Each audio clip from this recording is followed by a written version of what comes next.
Hey guys, just a quick tip for some of you guys that haven't really fooled with a lot of these old trucks. Maybe you've got a project, maybe it's your first project. Some of you younger guys or whatever.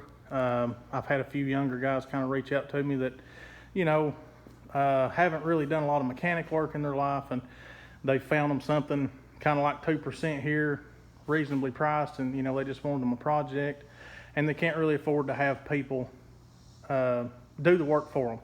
So they're trying their hand at it, and I see a lot of people, they'll buy something like this and they get overwhelmed and they quit on it. They sell it and move on to something else. Try not to do that. What I'm trying to get at is set small goals. Set small goals. Don't get in any hurry. My small goals for today, this evening, were to get the header gaskets and the new header bolts. They had mismatched bolts in this truck. I can't stand that. Some of them were Allen wrench bolts, some of them were 3/8, some of them were 7/16.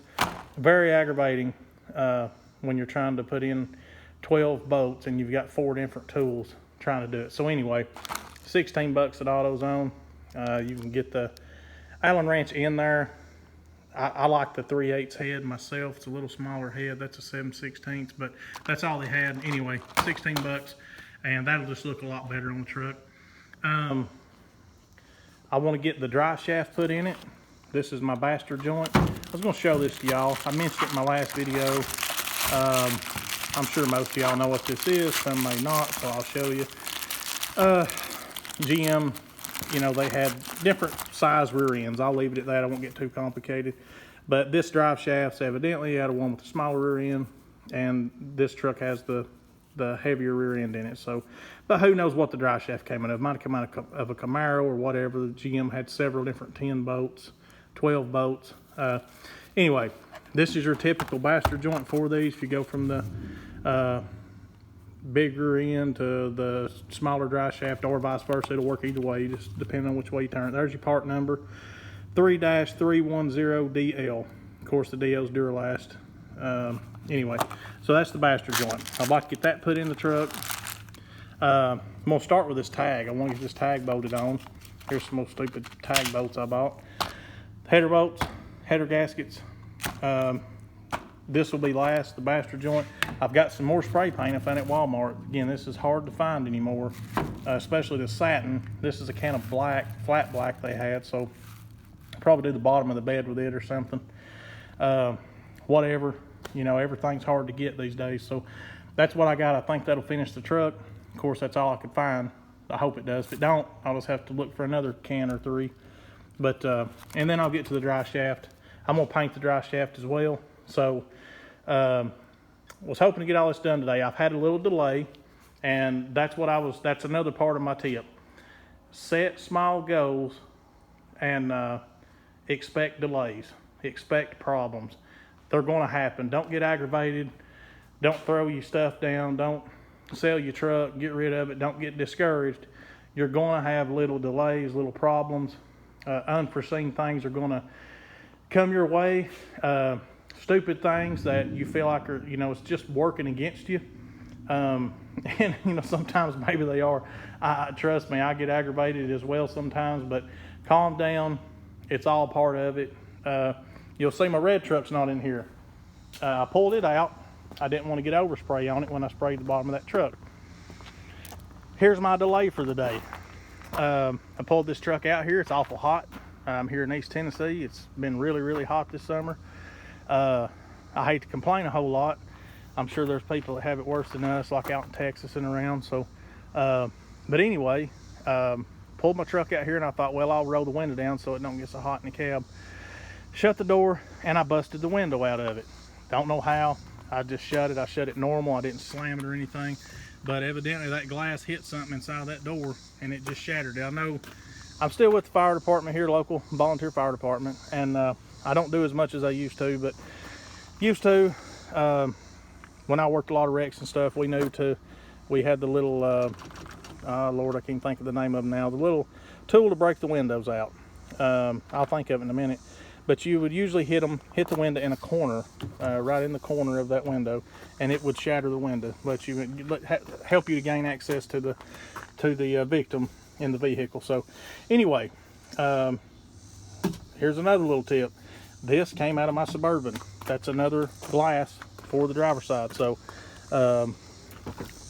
I know some of you can hear the old glass. That door's full of glass. I want to vacuum that out now. I know some of you guys probably live subdivisions, city limits, stuff like that. You can't really have parts vehicles sitting around, but if you run across one of these old trucks, I don't care if it's been barrel rolled, hit, wrecked, whatever. If you can get it reasonable, buy it. You'll be surprised at the little stuff you'll use. I've had that Suburban now for, God, I don't know, 4 years, 3 or 4 years, and now I'm going to use that window out of it. And I gave $1,000 for that Suburban. I've used the motor and transmission. Well, I'll use the motor. I've still got the transmission. I could sell the transmission. It's a good transmission. I've used a whole bunch of parts off that thing, sold some parts.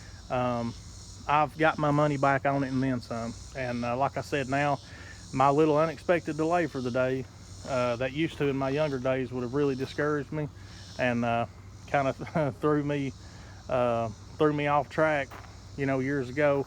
It's not that big a deal. I went down there, took it out. The hardest part of it was fighting the waspers off. Waspers and hornets. I've got waspers and hornets everywhere in my little junkyard down here. And so that was the most aggravating part. So I got the glass out. Took me probably 25 minutes, 30 minutes maybe to get that glass out. It'll probably take me about the same to get this door panel off, vacuum the old glass out, the broke glass, and then put that window in it, and I'll clean it up another day. So anyway, like I said, that's my little tip of the day. Take it for what it's worth. You know, I just know how some people are. A lot of you probably ain't that way. The only reason I'm saying is I've had to learn the hard way. To set small goals.